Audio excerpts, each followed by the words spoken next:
See that scenarios predicted in the Bible are coming to pass daily. Jan Markell is a Bible commentator who teaches that we are all watchmen on the wall, looking at our current events with the understanding of the Bible. Today, for Lesson 6, former Congresswoman Michelle Bachman joins Jan as they talk about the new administration in Washington and how faith is playing a part. Here now is Jan Markell.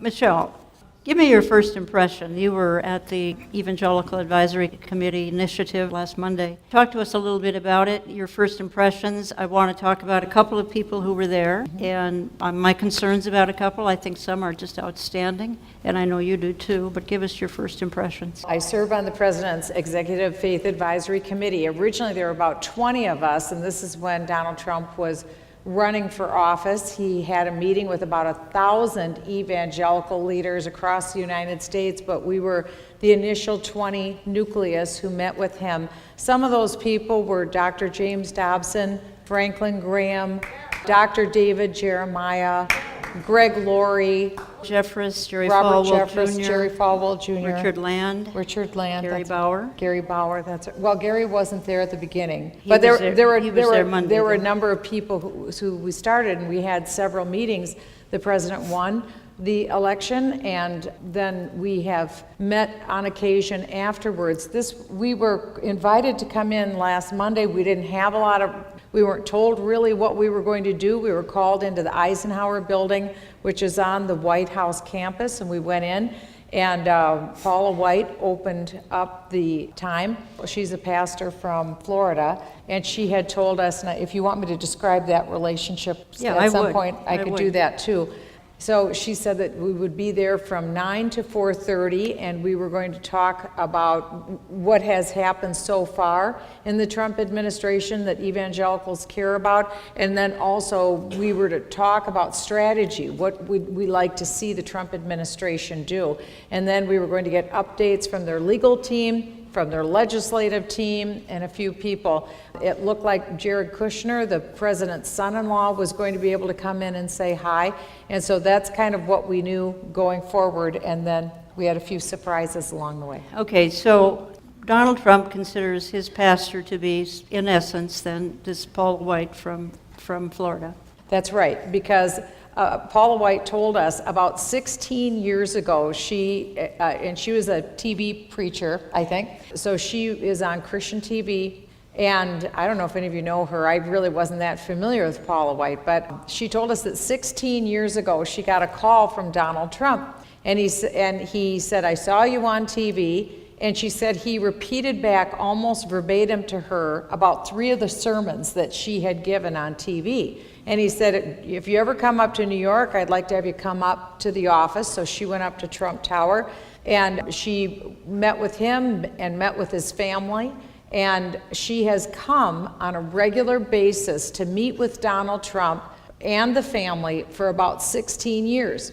And she will just sit in his office. I've been in his office multiple times in Trump Tower, and she will just sit in the office and just pray while he's going about his business. He works like a maniac. He's kind of a workaholic. And she would just sit in his office, and then as things opened up during the day, she'd read scripture with him. She'd talk to him, talk to the family, pray with the family. And this has been going on now for about 16 years. So nobody really cared about Donald Trump or his spiritual life until, of course, he made the announcement that he was pretty serious about running for the presidency, and then announced that he was running for the presidency, and then, of course, we all got very interested about his spiritual temperature. Paula White is Word of Faith, so that concerns me greatly. I don't consider her theologically sound at all. Having said that, is it better that there's somebody on the site praying than absolutely nobody? I think we need to be praying about that. We need to be praying for her, for wisdom for her, but she is Word of Faith. To me, that's kind of big trouble. It's not theological soundness that I would want to be hanging around. That's my own personal opinion. Jill and I will be doing a radio program on exactly what does she believe and why might this even be unhealthy. But at the same time, you feel that through her, he made a commitment to the Lord. Is that right? I wasn't really sure about this, and I will never certify that anybody is a believer. I can't. I don't know the thoughts and intentions of anyone's heart. But he is a very real person. person. What you see is what you get with him. That is who he is. He's very funny just by nature. He's just a funny person, a very smart person, and like I said, extremely hardworking. He's 70 years old. And the great thing about Donald Trump is that he came of age in the 1950s, and he loves America. He loves everything about America. That's when America wasn't ashamed of being America. We weren't ashamed of winning in the world. We wanted to win wars. We thought it was great that we won World War II, that we defeated Japan and defeated Germany, and that's how he feels. And he doesn't know why in the world anybody wouldn't want to do that. And he's very real about it. And he has like zero time for political correctness, none at all. And he calls it out. He was raised in a home that was Presbyterian. They had a Bible in the home. His mom took him to church, and he went to Sunday school. He went through confirmation class. I don't know that, so he had the background, like I did. I went to a Lutheran church, but I didn't understand who the Lord was until I was 16. So he had that background, but he very much has been seeking, praying. People come in and talk to him. So when he went to run for the presidency, I think it was 4 years ago. I ran for president 4 years ago. He also was thinking about running 4 years ago. And I think he had 40 or 100 pastors come in and just pray with him. And he asked Paula White then, she told us this on last Monday, that he had asked her, what do you think? And she said, I don't think it's time. I don't think it's time for you to run. And he did. He decided not to run in 2012. But it's been on his mind. He's been flirting with it for like 30 years. And I thought it was just a shtick to get the ratings up for Apprentice.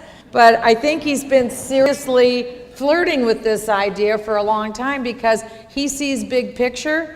And he knows how to run things. And he gets really upset with what he sees happening, and he thinks, he could do something about it. So he had asked Paula to be in prayer and other pastors to be in prayer. He told us last Monday when we were in the White House, and I'll try and shorten this up. So we went on with our day. Jared Kushner came in to talk to us. We talked to him a little bit, and one of the members in our group said to him it'd be very helpful if the administration would stop saying West Bank, and if you only use the terms the biblical lands of Judea and Samaria, because it means something. So Jared Kushner heard that, and then I said to Jared Kushner that for the evangelical community, moving the U.S. Embassy from Tel Aviv to Jerusalem is everything. That is everything to us.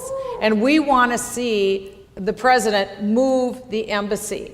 And we want it done before the re-election. We want it done now in this term. That's an election issue for us. And I can't repeat what he said to me because that's part of protocol. But I was very happy with what I heard when I was there. Very, very happy with what I heard. So he left, and before he left, we asked if we could pray for him before he went. And he and his wife, Ivanka, the president's daughter, are Orthodox Jews. And we said, could we pray for you before you go? And he got this look on his face, and he said, could you? I would love it if you would pray for me before you go. And so we all gathered around him because this is what Paula White does. They, whatever pastors come in, they lay hands on Donald Trump, they lay hands on the family, and they pray for them. And that's normal. Anyway, so that's what we did with Jared Kushner. We prayed over him, and he left. And then we went on to the rest of our day. And then about maybe a half hour, an hour transpired, and the door opened, and the Vice President of the United States walked in the room. And so there were 30 of us, and so we all stood up out of respect, and I know the Vice President. I served with him for 10 years in the United States Congress, or I was in 8, but I've known him for 10 years. And so he came in, and you just got to know, these are the most casual, natural people you would ever meet. I mean, they're just so approachable, so normal. And so the vice president came in and he said, Jared told me that you were all here. I wanted to come up and say hi to everybody. And he said, I just finished a meeting in the Oval Office. I was with the president, and somebody in the Oval Office is almost done with the meeting and would like to have you come. You want to come? And so everybody grabbed their phone. And so we all followed the vice president. We were like little ducks following a mother duck. And so he just walked us out of the Eisenhower building and through the front double doors, and there's a sidewalk, and it leads right into the West Wing. Well, you need to know, for the 8 years that I was a member of Congress, not once did I go into the Oval Office. Not once.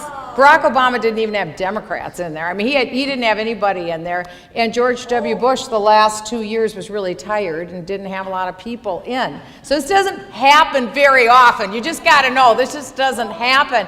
And so we go into the West Wing, and all the Secret Service are there.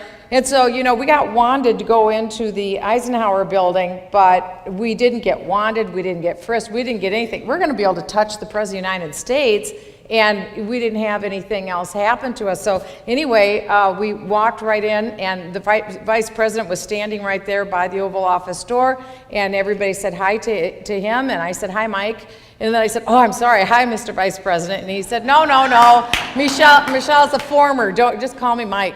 So I mean, this is what I mean. So we went in, and Donald Trump is sitting at the desk, the Resolute, which was John Kennedy's desk, which was Ronald Reagan's desk, the one that John, came out the little front door. So he's sitting there, and he's all looking exactly like Donald Trump, sitting there at the thing. And so all the pastors kind of went up, and everybody was talking to him. We talked about a number of different things. Twice he told me I should run again for office. That's what he told me. And then he was telling us the story, only if the Lord would call. And then he was telling us about how, he watches Christian TV. And he was saying that he and his wife were sitting on the couch, and they were watching Christian TV, and Robert Jeffress was on. And Robert Jeffress was saying, Donald Trump doesn't necessarily read his Bible all the time. He's not in church every Sunday. But I think this is God's man. I think this is a leader. I think this is who we should get behind. And so Donald Trump said, this is what he's telling us. All these pastors around his desk, right? So he says, so I'm sitting on the couch next to my wife, and I say to my wife, who the hell is this guy? And so he said, this guy's really intriguing. So he picks up the phone, and he calls Robert Jeffress. And Jeffress comes to meet with Donald Trump. And of course, every one of these pastors, Paula White, Robert Jeffress, James Robison, Franklin Graham, I don't care which one it is, every single one that went to see him, they all gave him the gospel. Every single one shared Christ with him. And he prayed with them. And Paula White and Mike Pence, who I know, who is a genuine, heartfelt believer in Jesus Christ, he told us when we were in the White House at the National Day of Prayer, this is another occasion, he told us, I want you to know this president is a real believer. And people say things, but I thought, he must be, Mike would not lie to Jim Dobson and Franklin Graham or me, and he's not going to be lying to these people. It was 25 of us for dinner with the president. He's just not going to lie about that, because this is Mike Pence's audience, an audience of one. So I was pretty convinced, but I got to tell you, this time I really do believe he's a believer. I believe the president is a genuine believer. There's at least 13 members of his cabinet that are believers, and it is the most people who are self-professed believers in Jesus Christ. Nobody remembers, Gary Bauer said it too, nobody remembers this many believers ever before being appointed to positions. And things are happening, and things are really changing behind the scenes. All you hear is Russia, Russia, Russia on the media, but I'm telling you, that's like what? I mean, that has no relevance to anything that's going on, and real things are happening behind the scenes. So we were in there and talked about a number of things in the Oval Office, and then Paula White had said, Mr. President, before we go, we would like to pray for you. Is that okay? Can we lay hands on you and pray for you? So this has happened before. And he said, sure, yeah, I'd be happy to. So, everybody went up, and Reverend Ronnie Floyd, who used to be the president of the Southern Baptist Convention or whatever it is, she asked him to pray first, and then she asked this Rodney Brown to pray after that. So anyway, so we laid hands on the president and prayed for him, and I was kind of like on his sleeve just above the cufflink. That's where I was. And so everybody was laying hands on the president, and this was not weird, I got to tell you. Nobody flinched, nobody thought it was weird. Jared Kushner's in there, an Orthodox Jew, the White House photographer's in there with the camera. Nobody's thinking this is weird. And so we are doing that and praying. And Paula White told us during the course of the day, she's up there minimum. She is the president's pastor, and she's been his pastor and his family's pastor for 16 years, and she is in the White House at least once a week. Now she comes up and they pray and read scripture and pray together with the family and with the president. And so this is the real deal. I mean, this is happening, and there's an effort, I think, to bring church to President Trump so that there will be worship and godly men who come in on a regular basis to bring church regularly to them in the White House. So I am beyond excited, because what that means then is that the veil has been lifted from his eyes and the Holy Spirit can come in and speak. And so I was just so full of joy by the time I left it. I mean, nobody had any thought that we would see Jared Kushner, much less the vice president, much less the president, much less go to the Oval Office. I mean, this just doesn't happen. And then of course, somebody put it out in the media, and then that was the big story. CNN thought it was strange that people laid hands on the president and prayed. So all I can say is I think it was like all just boatloads of prayers and blessings came out that day, and it was a blessing for us, I know that, and the president certainly wasn't ashamed of it. So, do you feel he listens to this council, this advisory council? Yes. So absolutely. If you were to make a request of him, he would take that seriously, anybody on this council? Yeah, it is his decision, and it's the administration's decision what they do. But we are talking about recommendations that, that the president is getting, and what we as believers can do to help, because it's the verse that Paul said that we are to pray for those in authority. And I think there's absolutely, and the believers that were in our meeting of 30 advisors in Washington, everyone to a person knew without a shadow of a doubt that it was a miracle that America was given a reprieve on November 8th. Without a doubt. It was miraculous. And the media still thinks it's miraculous, because they can't believe it happened. We know it was miraculous, but now it's really up to us to do the regular prayer, and there's never been a White House that has listened more to the voice of evangelical believers. Evangelicals elected him. So that's right, yes. He knows it. That's right, because when we were invited to a thank you dinner at the National Day of Prayer because the president signed an executive order on religious liberty. He has done more to further religious liberty in America than any other president. He signed this executive order, and they have all sorts of things happening across the board through federal agencies to ensure that people of faith are not going to be discriminated against, because the last 8 years, all we saw was nonstop discrimination against people of faith. And so now they're taking that very seriously. So when we were there, whenever the National Day of Prayer was, I think in May, early in May, it was just 25 of us. Just 25, and we had 5 tables set up. It was the president, the vice president, Jared and Ivanka Kushner, and Steve Bannon and Reince Priebus.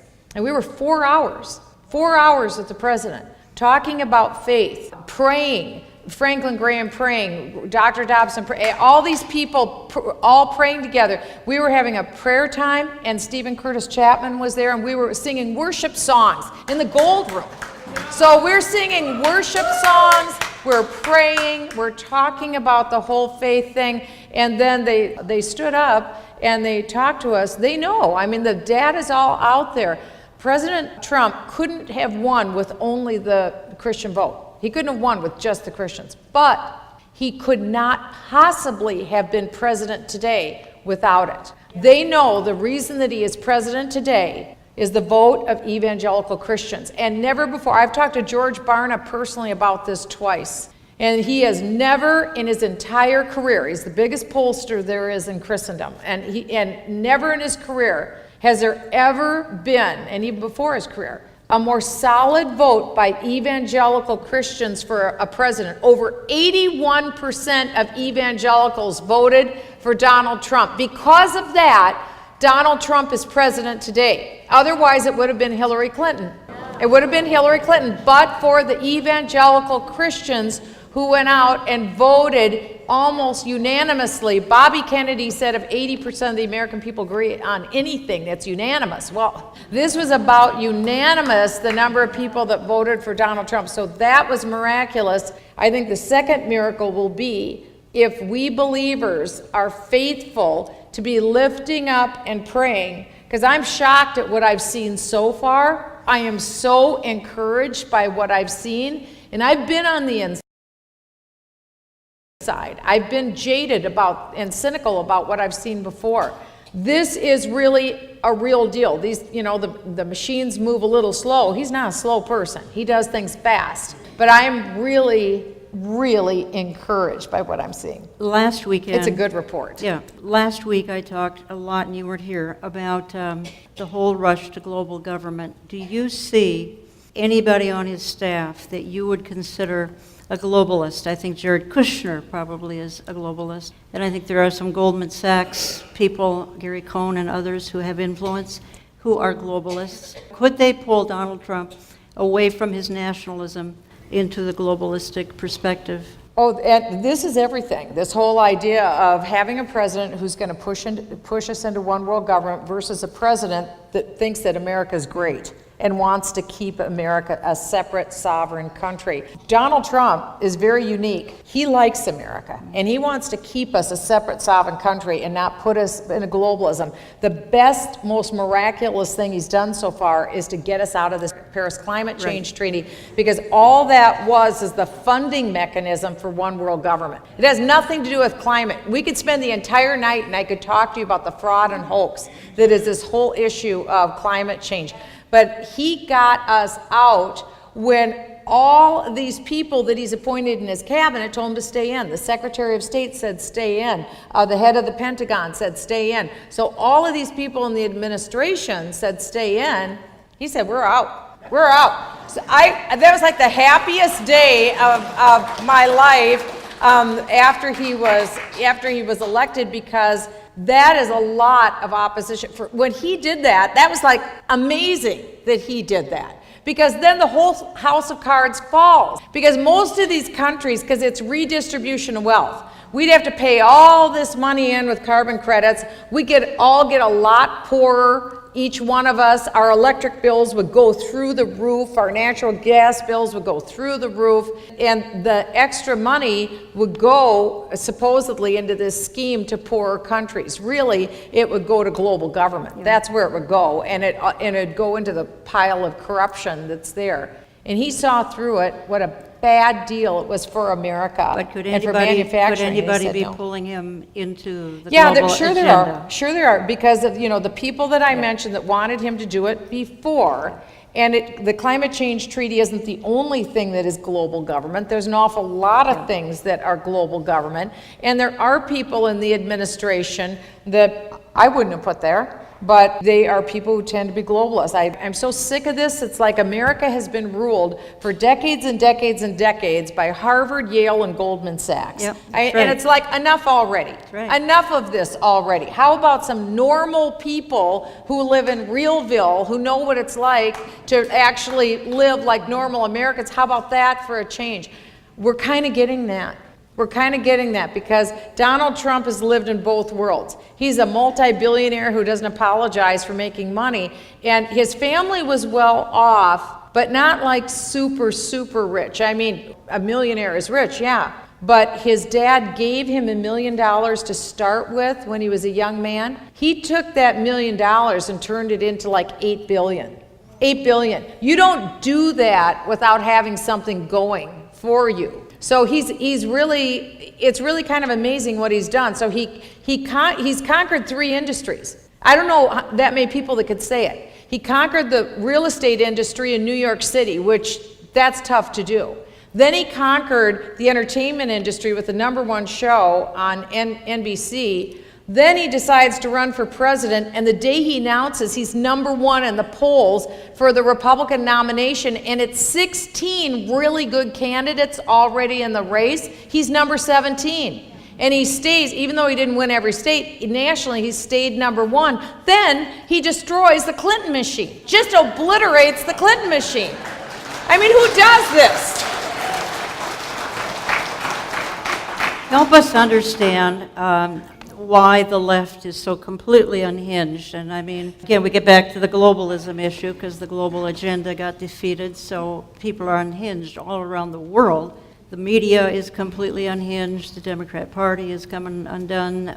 It goes on and on and on. Can they not, why can't they just sit back? Well, we're going to get our chance in 2020 and we're going to undo it. But no, they don't seem to be content with that. They've got to impeach him. They've got to do all these schemes and deals to get rid of him. Well, because their identity, our identity is in Christ. Their identity is in the power that they had in Washington, D.C., and the power that descended from that. Because their jobs, money, all of those things, their contacts, because, you know, when you're the President of the United States, you have a fair amount of power. And he deals with the world's largest ATM machine.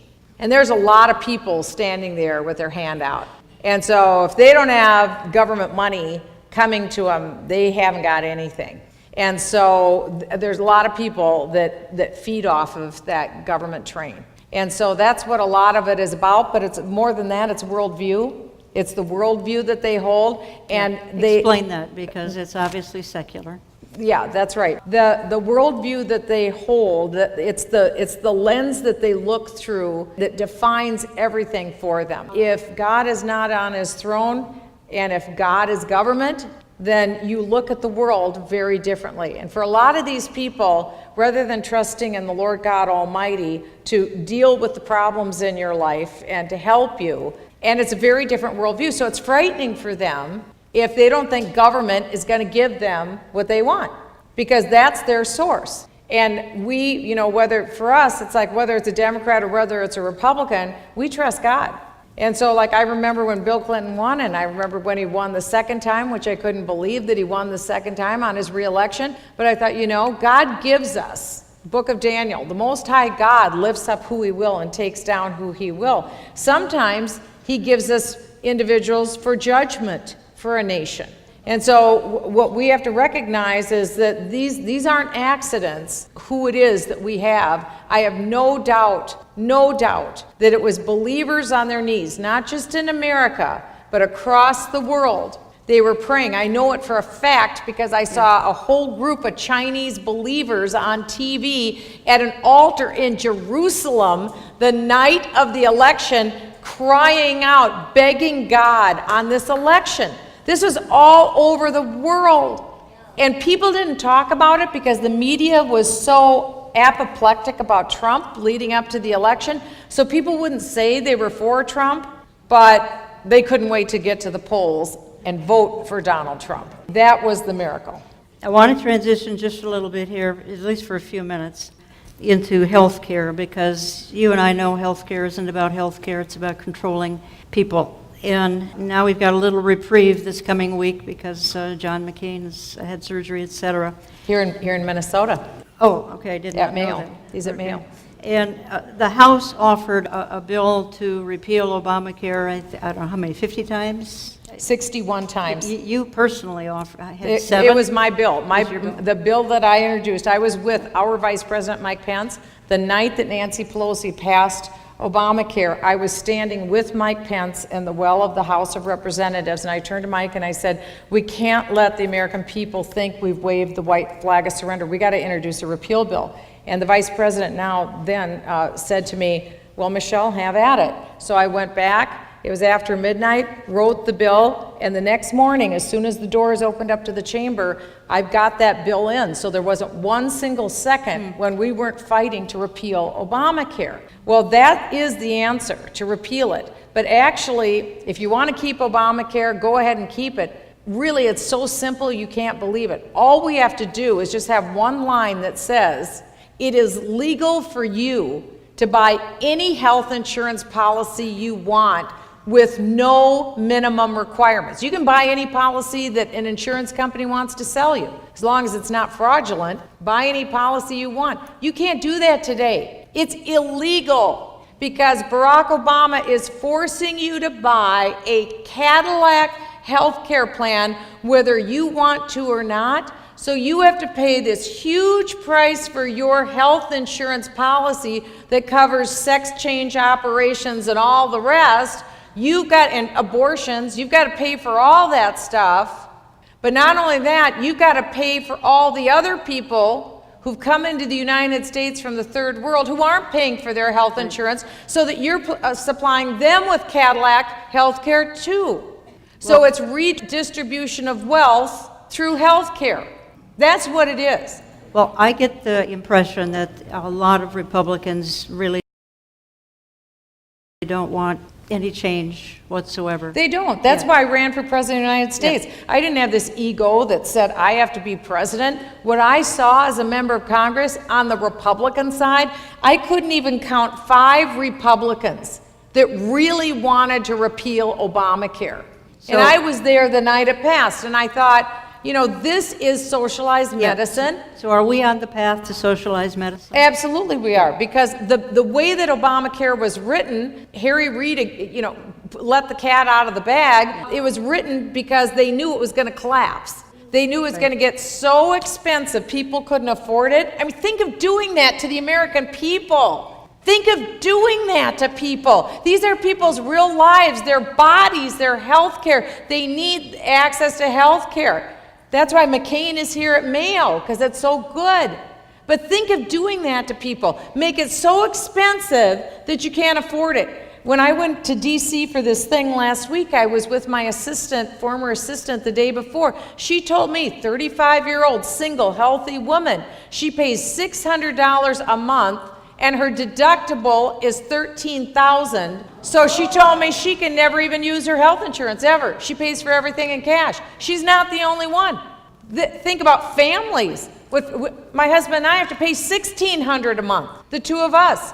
I mean, this is like ridiculous where we're at. And so imagine if you have the freedom to buy any policy you want, designed for exactly your needs, and then you pay accordingly to what your needs are. You're not paying for everybody's abortions. You're not paying for everybody's sex change operations, and those things are expensive, by the way.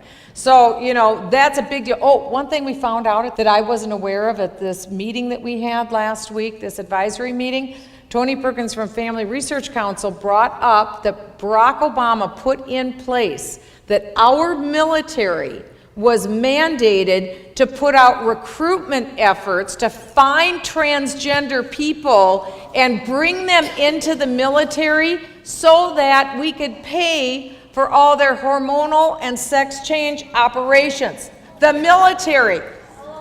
Okay. And we the pastors, we were all like, what? This is real? And he said, yeah, this is real. President Trump, when he came in, I mean, he has everything coming at him all at once. They kicked the can down the road for 6 months. They passed this thing that said, we're going to delay it for 6 months. We got to see what's going on here. So that's one thing that we're very concerned about, that at Christmas time, we don't want this requirement to kick in, that you go out, that the military goes out and has to recruit transgender people to come in to pay for their sex change operations. So what's going to happen to the Republican Party if this thing does hit the fan and they don't do what they've promised for 6, 7, 8 years? What's going to happen? The Republican Party then will be no different than the Democrat Party. Very, very little different, because what they will do is agree, yeah, we're cool with socialized medicine. Yep. We're cool with it. And so right now, bills that they have are kind of an Obamacare light. Is it better? Yeah, it's better, but it's not done yet. The House bill wasn't great. I wasn't happy with what the House passed. They passed a bill, they sent it over to the Senate. The Senate has a chance. Mike Lee and Ted Cruz came up with a very good amendment that said basically what I just told you.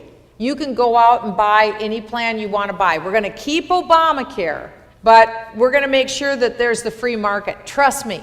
You don't even worry about Obamacare anymore if you can go out and buy whatever you want, because then Obamacare collapses on its own. Nobody would buy that plate of dog food. Nobody's going to buy that thing. They're going to buy a normal plan that they want to have. Do you know McDonald's used to offer health insurance to employees at bare bones for $30 a month? Do you know here at Target, you could work 20 hours a week and get full health care benefits? All that was outlawed.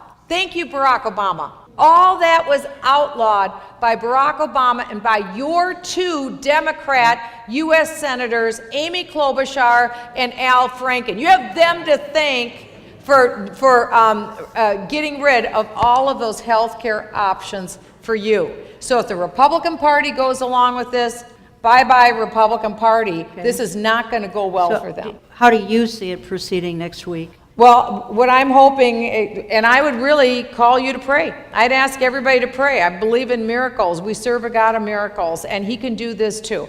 And so how is it going to go?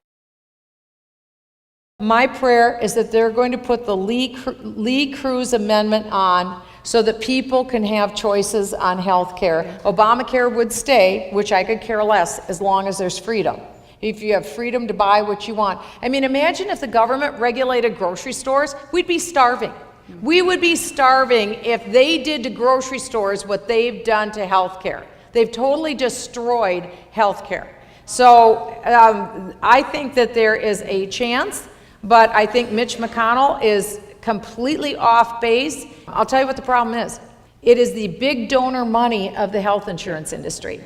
They laid out so much money to Barack Obama because they wanted to be one of the lucky 5 companies that got the monopoly on health insurance. That's what they wanted, because they figured everybody, they'd have tough years, but all their competition would go away. Government would kill all their competition, and then 5 companies would be able to sell everything. Well, what they didn't realize is that they were destined to collapse too, and then it'd all be the federal government. Look at how wonderful it is in the United Kingdom. It's awful. They have to close their hospitals like at the 1st of December. Nobody can even go in. You have to leave the country if you have to have something done. It is the scariest thing in the world to have socialized medicine. You never, ever, ever want socialized medicine. That's group death.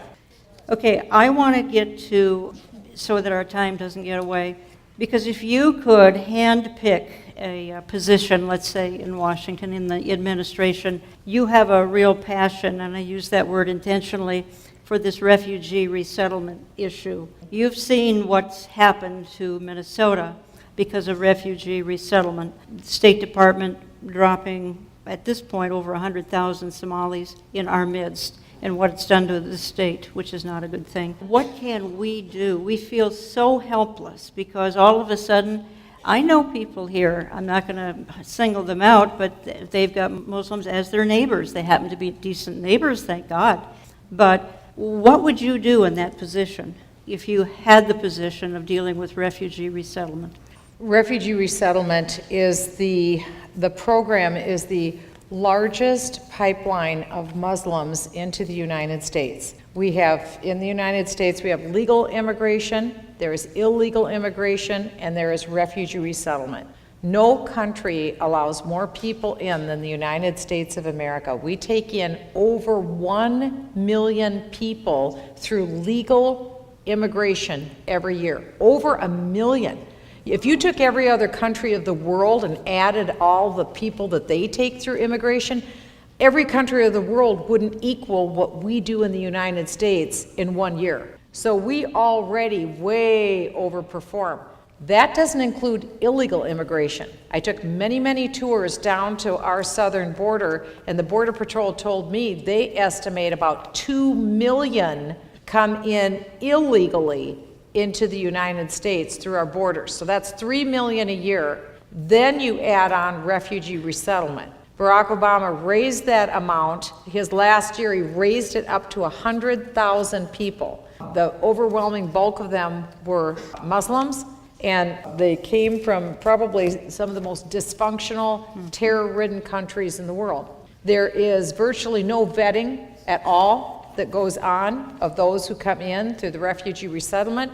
You will hear people say that it is a 2-year vetting process. I will tell you, the secretary today in charge of Homeland Security, General Kelly, told some of my former colleagues just recently, he said, I will never again say that we have a 2-year vetting process on refugees, because this is how it works.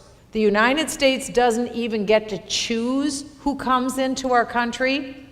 The UN chooses who comes into the United States. The largest voting bloc of the UN is the Organization of Islamic Cooperative. 57 Islamic countries. They choose who comes into the United States. The file comes in, it literally sits in a bin for 2 years. After 2 years, somebody picks up the file and says, okay, come in. There is no vetting that happens of anyone who comes into the United States. Now, couldn't this change under Donald Trump? Of course it could. Absolutely. What is his perception? If the president, if the president wanted to, he has the federal authority. You've heard about all these judges that have shut down okay. I can show you in the federal code, the president has complete authority over immigration, legal, illegal, refugee resettlement. If he said tonight, I don't want anybody else coming in from anywhere in the United States, he could do that. That is legal. He has the authority as president to say, nobody's coming in. We're done with this. Or he could say, just people with blue eyes get to come in. Or people with brown eyes get to come. He can do whatever he wants. That's the kind of power. That's why Attorney General Jeff Sessions is rushing this issue to the Supreme Court, because everybody knows that's what the answer is. It's easy to see. It's in federal law. The president has the authority. So he on his own could change this if he wants to. Will he? Oh, I think your article that you had up showed they already have. I mean, this did not happen under Barack Obama. Right. All we got were Christians. Muslims from the Right. worst of the worst countries coming into the United States. By worst, I mean terrorism. But what is happening now, this was a huge story, that under Donald Trump, now the preponderance of people are Christian rather than Muslim. Because if you look at the story of the Middle East in the last few years, the story is Christian genocide. That's what the Arab Spring is, Christian genocide. They'd already, other than Israel, virtually eliminated all Jews from these countries. There used to be healthy Jewish populations, even in Iraq. Oh, they're long gone. Now what happened with this so-called Arab Spring is the killing of Christians.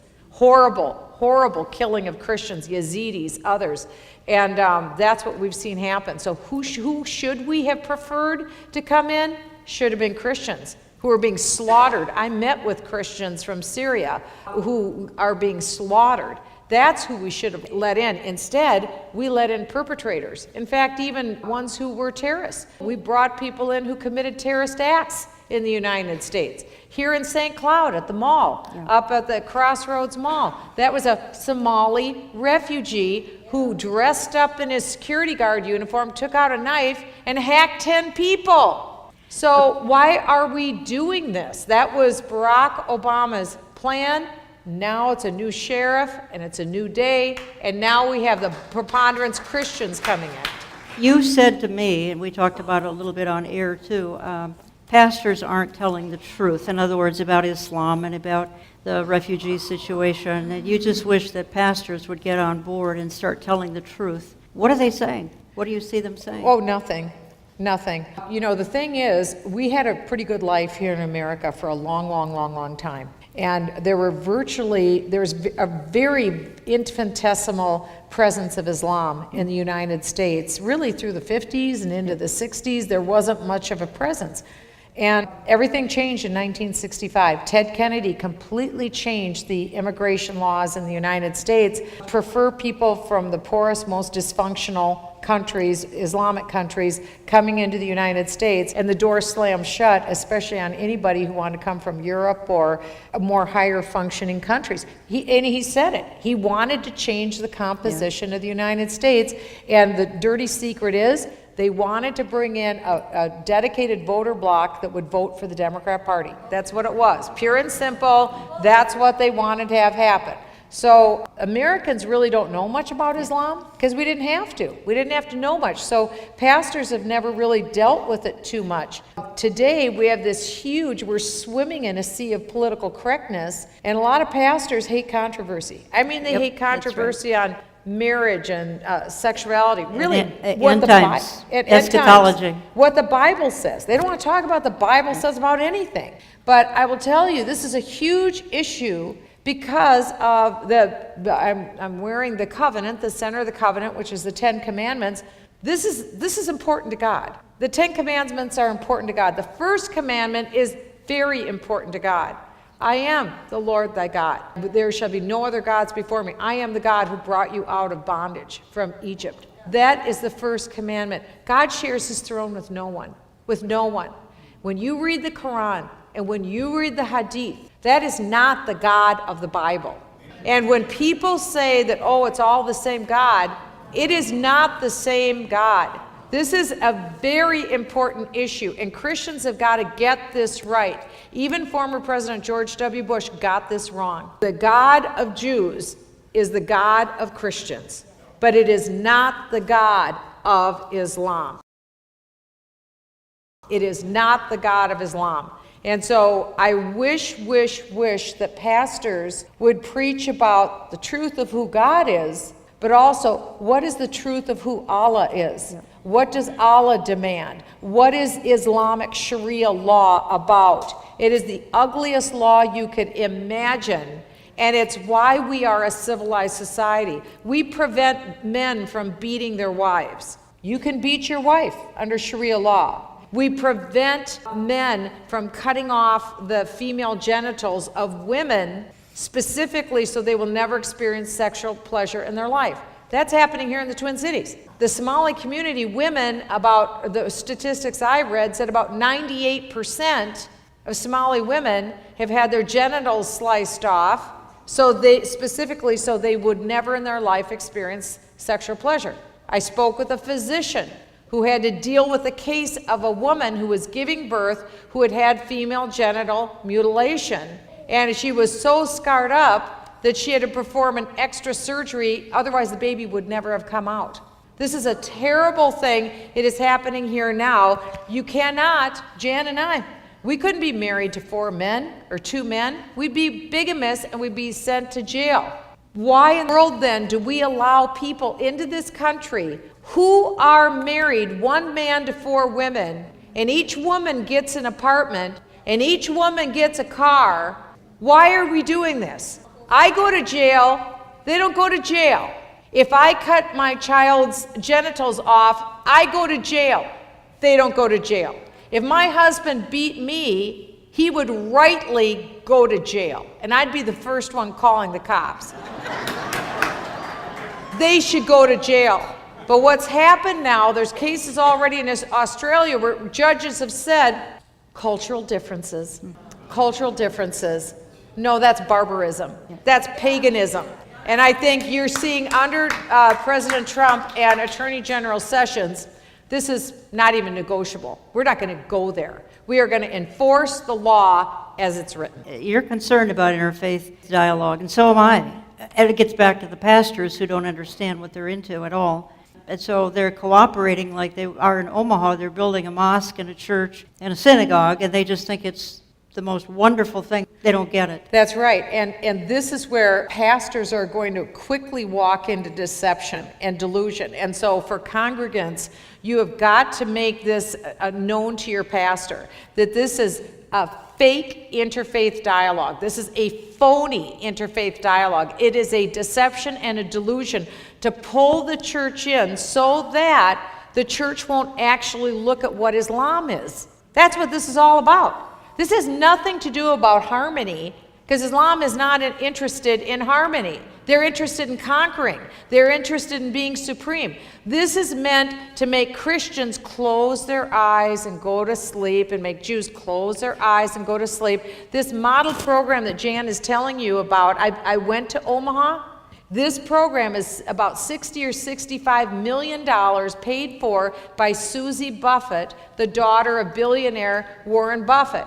And the whole purpose is to have this be the model that goes all over the country so we all feel good about ourselves, and we're going to live in harmony with Jews and Islam, and we got to do something. We just can't have terror attacks, so we've all got to understand each other. Well, yes, we should understand each other. Not the fantasy Islam that we're fed all the time in the news, because there's nowhere in the world where fantasy Islam exists. The Islam that is, quote, a religion of peace. There is nowhere in the world that it exists. That doesn't mean individual Muslims aren't peaceful people. There are decent, law-abiding Muslim people, absolutely. But if you look at Islam and what Islam believes, or read the Hamas charter, they're right on Israel's border. Or read the Fatah charter, they're right on Israel's border. And the other thing you should know, there's only one Sharia law. There's only one. There aren't multiple versions. If you're Muslim, there is one Islamic law, and that's it. So the law that Hamas follows, the law that Fatah follows, right on Israel's border, that's the same Islam that the rest of the world is following. And that's why it hates Christians, it hates Jews, it seeks to annihilate Israel, but it also seeks to kill Christians, and that's what they're doing today in the Middle East. This whole Russia nonsense, is it in fact nonsense? It's total and 100% nonsense. Absolute. The thing about his son is nonsense. The thing about Trump is nonsense. He's been investigated inside out, backward, forward, all the oppositional dirt, anything you could find. Trust me, if there was anything illegal that had been done, everybody would know it. There is absolutely nothing. And here's the thing. The ones who colluded more with Russia than anybody was Hillary Clinton. Right. You had Bill Clinton taking money from him, giving speeches that was basically a payoff. And then you had Hillary Clinton, who sold 20% of U.S. uranium supplies to Russia. Uranium is what's used in nuclear bombs. Russia today controls, this is while she was Secretary of State, Russia controls 20% of the U.S. uranium supplies. That was legal in her mind, collusion. I mean, for heaven's sakes, could we talk about that? Yeah. And for 4 years, never forget, for 4 years while she was Secretary of State, in real time, she left all of her emails open to the Russians, the Chinese, the Iranians, anybody who wanted to look, because she had everything, all of her communications on unsecured servers that anybody could get. I served on the Intel committee. My phone, I had to be extremely careful about what was on my phone. It could never go in a classified setting. We had all these protocols we had to follow so that the Russians, the Chinese, the North Koreans, the Iranians wouldn't get any of our information. And I would have gone to jail for 10 years if I would have exposed one piece of classified information. And don't think Barack Obama wouldn't have loved to put me in jail for 10 years if I would have exposed one. This woman exposed secret after secret after secret, everything on her entire email chain for 4 years. And we know there's classified information on there. And so what is the TV focusing on? This complete and utter fabrication, nothing there, and it's because they want to show, they want to have this narrative that Donald Trump is illegitimately the President of the United States. They can't abide by the fact, and they will not accept the fact that that evangelical Christians, that the American people chose Donald Trump. And so they're trying to make something up to say that he's not president. That's all that this is about. But there's nothing there. There's absolutely nothing there. And I will tell you, he's the happiest, coolest cat there is. We go in there, he could care less. He's living his life. He's passing all this stuff that he could possibly do. For the first time now with the VA, you can fire somebody. Do you know that? You couldn't fire anybody at the VA. And Donald Trump has already fired 520 people as of last Monday in the VA. People who stole from veterans, one guy who was a psychologist who sat there watching porn on his computer, and the disabled vet who had post-traumatic stress was talking to the psychologist, and the psychologist is watching porn. And he couldn't be fired. Well, he's gone now. So he's gone, 200 people are suspended. So Donald Trump could care less about what's going on. He's doing the deal. That's what he's doing. We also talked a little bit on air about U.S.-Israeli policy and huge difference between this administration and the previous administration. You shared here, I think it was the second session we did here, a little bit because you had just gotten back from Israel. And you said to me that we need to pray that Israel policy continues to be favorable policy. That's going to ultimately bless America. But you are optimistic. I'm very optimistic, especially with what I heard when I came on this last Monday, too. Yep. I mean, had I been President of the United States on day one, that embassy would have moved, and I wouldn't have even told anybody. We would have just picked up the shield, put it on off of Tel Aviv. It would have gone on the other door in Jerusalem. They would have figured it out within 10 minutes. We'd say, yeah, I told you I was going to do it. We already moved it. Who cares? We're done. Oh, and by the way, the biblical lands of Judea and Samaria, if Israel wants to build an apartment building or whatever they want to do, it's their land, let them build it. Done. End of story. That's it. And whatever Israel wants for, like if they want an aircraft carrier, if they want whatever they want to have for bunker busting bombs or whatever they need, if we can sell it to them, we'll sell it to them. Israel is the best aircraft carrier the United States has in the Middle East, that country. I mean, they are the front line on everything. As Jan has taught everyone, Israel is the native of the world. If you want to know what time it is in God's time clock, you look at Jerusalem and you look at Israel. And so that is our blessing, that they are there, they're sane, they're normal. For those of you who've been there, you would know that Israel is a first world country. And they were, 70 years ago, it was uninhabitable. And it really is a miracle story for how they have been building this country up into a first world country. And we should do everything that we can, because they're a sane country, to make sure that they have everything that they need to keep themselves safe. Barack Obama tied them up for the next 5 years or 10 years on what they can get, but the next Congress can go ahead and ignore whatever he did and go ahead and treat Israel the way that they should be treated. Then where do you see the Iran treaty? It's not really a treaty. The Iran deal Yeah, because going. Iran never signed it. They never do you signed know that? it. So Iran never even signed the agreement. There is no agreement. All that happened is that Barack Obama made them $150 billion richer in over a 10-year period. They'll have $1 trillion. So they're busy building their nuclear program, testing their intercontinental ballistic missiles. They're serious about that. And in fact, while Barack Obama was, quote, making his fake deal, that's collusion, because they are the #1 state sponsor of terrorism in the world. That's collusion. Barack Obama, while he was in the middle of that deal, the Ayatollah wrote a book, and it said, we will annihilate Israel within 25 years. This is the first country with the will to do it. So where do you see it going under Donald Trump? He's cognizant of what a bad thing this is. The options are fewer. The options are fewer as to what can be done. And I had spoken with the Prime Minister of Israel privately about some things that I thought that he could do at the time. And then the last thing I did as a member of Congress to Barack Obama, I told him point blank, he needed to bomb the nuclear facilities in Iran and take them out, because the hinge of history will change on his watch, and he will be accountable to history for failing to bomb those nuclear facilities. Israel couldn't bomb Iran under Barack Obama. Israel. They couldn't. They can. They couldn't. can under Donald Trump. They couldn't. Do you because, think they will? I know. Well, they can't, because remember what happened. Don't forget, Barack Obama said to the Israelis, "You'll shoot them down. I will shoot down your planes. I will shoot your planes down if you try to take out the nuclear facilities." We will. America will shoot down Israeli planes. That's what Obama said. That's where we're at. This is not going to happen with Donald Trump. But what is going to happen? He's not going to yield his hand, which is good. Unlike Barack Obama, who announced everything he was going to do, he's not going to announce it. But it is hard because so much is underground. That's already. Right. It's in mountains. That's right. And remember, according to biblical prophecy, we do know, Ezekiel 38, that Iran and Russia will come together. This has never happened before in history, and they are together now. And remember what I just told you. Hillary Clinton gave 20% of America's control over 20% of our uranium supply to Russia.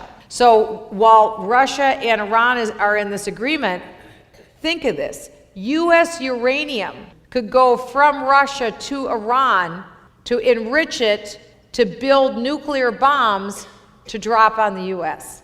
That's what we're looking at. The power of God, the miraculous power of God, can keep us safe, and he can blow every bit of that up. He can do all of that. I mean, I talked one time to Benjamin Netanyahu about foreign policy, and, he was joking, and he said to me, I said, explain your foreign policy to me. What's the basis? And he said, miracles. And I laughed, and the other members of Congress laughed, and he said, no, really, that's our foreign policy, is miracles. That's how God has always rolled. That is his MO, miracles. And I think that Benjamin Netanyahu was 100% right, that is how we should roll, that's how they should roll, because that's how big our God is. And that's how we should serve him, to trust him for miracles, to be our shield and buckler as a country, and the shield and buckler for Israel. And we know Ezekiel 38:39, he will be Israel's shield and buckler. How can the people pray? Well, I would ask you to please pray, but also inform your pastor. You want your pastor to speak from the pulpit on Islam. What is Islam really? How does that compare to Christianity? Is God the same? What is Islam? Will you explain what Islamic law is? Would you explain what all of it means? We are in a sea of ignorance right now, and that's our big, big problem. Ask him to do that. But I would also say, ask your pastor also just to talk about what does the Bible say about end times. And you've got great materials here that you could give him if he's not cognizant of it. But pray every single day for President Trump for his health. I've never seen anybody, a 70-year-old, who is like a wild man with energy. He is so energetic, it's beyond belief, and he has like the greatest sense of humor. He's a happy guy, positive guy, and he does get a lot of stuff done. But pray for him, pray for his health, pray for his mind, but pray that only godly wisdom would reach his ears. Pray that only godly wisdom. That, we know that even God spoke, through an ass. And so I would say, if there are people there that shouldn't be there, pray that God would remove them. There's always a lot of switch-arounds in these administrations. Pray that God would remove the people who shouldn't be there. And pray that God that would bring the people in that should. But that only godly wisdom would reach his ears. Because I really do believe he wants to do the right thing. And he's got prayer, and he's asking for it. Every week, he was told by another pastor on a campaign plane during the campaign, very point blank, if you don't have godly wisdom during the campaign, you're going to fail. You've got to have godly wisdom and godly people speaking into your ears. And he said, what's more, when you're president of the United States, if you don't have godly wisdom in your ear, you will fail as president of the United States. And he and Donald Trump said to that pastor, that's what I want. Don't ever let me not have godly wisdom speaking into my ear. Well, there's all sorts of people that want to separate the president from godly wisdom. All sorts of people, because you cannot believe what the life is like, how busy this man is. So pray for his health, pray for his stamina, pray for his family, which is under nonstop, ridiculous attack. Pray for his personal safety. Amen. I know Jan has talked about that this guy, this is real. We've never seen more unhinged people. I actually came into Congress with Congressman Steve Scalise, the one that got shot. We were in the same incoming class. He's still in the hospital, by the way. This is serious. He went back into intensive care, by the way. Don't think for a moment that there aren't people out there who are crazy enough to do something like that to him or to his family. Pray that God would put a shield over him to protect him. But pray specifically for godly wisdom and for God to open the door. Every day that goes by is one less day on this term. And also pray that these Republicans wake up. Yeah. Quite honestly, they've been the biggest obstacle. They've done squat. They've done squat since January, as far as I'm concerned. And they should be ashamed of themselves that they haven't put great bills on his desk to sign. He'd sign them, but they haven't done it. Why? Because they've been listening to the insurance industry. That's what it is. And they've been getting the money. They've been getting big money from big donors, and they're dancing to that tune. And what they better remember is they better listen to your tune, because you do the voting. The big donors don't do the voting. They write the checks, but you do the voting. And they better wake up and fly right, or they're going to lose majority. And then what's Donald Trump going to do? then what's he going to do? This is a unique situation that's probably not going to happen again. It's probably not going to happen again just because of the weight of demographics and all the rest. But we have a magic moment here. We don't know where we're at in God's time clock. But I would say that we want to make sure that he keeps his heart toward Israel and for Israel, and that he does absolutely nothing that would hurt the Jewish people or the Jewish state or Jerusalem or divide the land. We don't want him to divide the land or divide Jerusalem.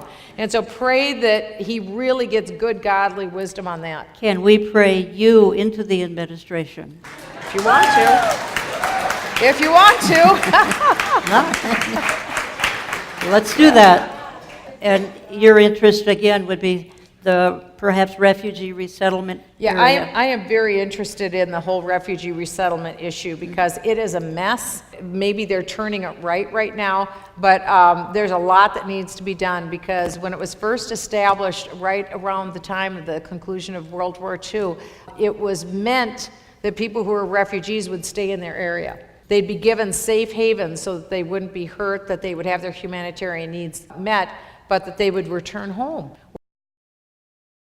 Where it's the same language, the same money, the same skills, the same family, the same whatever. That makes so much sense. What doesn't make sense is to bring people here. And Jan met some friends of mine from Jerusalem that were here this weekend, and we talked quite a bit about the book of Deuteronomy and where it says in Deuteronomy that God has given borders to all the nations, not just Israel. God has given borders. He's given people to certain boundaries. And what's happened, it isn't that people can't come and move to other countries, but what you need to realize is this mass migration that is moving into Europe and moving into the United States, this has never happened before. This mass migration has never happened before. In my opinion, this is by design, by the one world government people. Right. This is very much by design. And it is the biggest story that's happening in our world right now, this mass migration coming from the most dysfunctional countries in the world into the first world. It's the biggest story that's happening, and nobody talks about it. They talk about this nonsense on Russia, but this is changing our country more than anything, not just Minnesota. We see it here like you can't believe. It's happening all over the United States. It's happening all over Europe, so you can't even recognize the continent. And it doesn't take that much, quite honestly, and the society won't survive.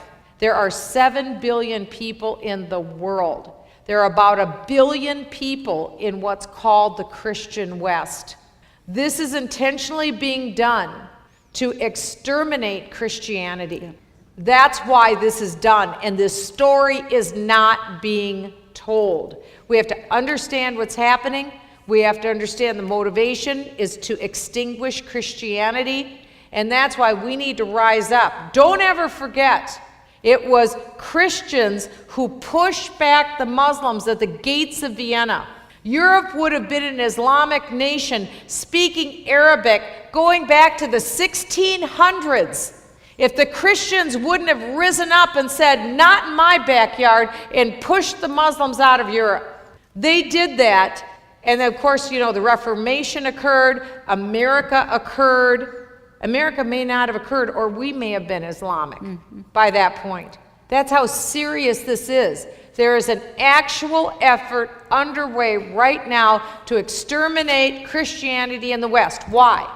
Because the foundation stone of Western civilization is Jesus Christ. He is the foundation stone of Western civilization. I gotta say, if you have an ability to go to YouTube and watch a speech, I would tell you, go home and watch Donald Trump's speech in Warsaw, Poland, and watch Donald Trump's speech that he gave at the Kennedy Center at Robert Jeffress meeting on July 1st. Watch both of those speeches, because Trump talks all about how we need God back in America in the Kennedy Center speech, but he asks the right question in Warsaw when he says, does the West have the will to survive?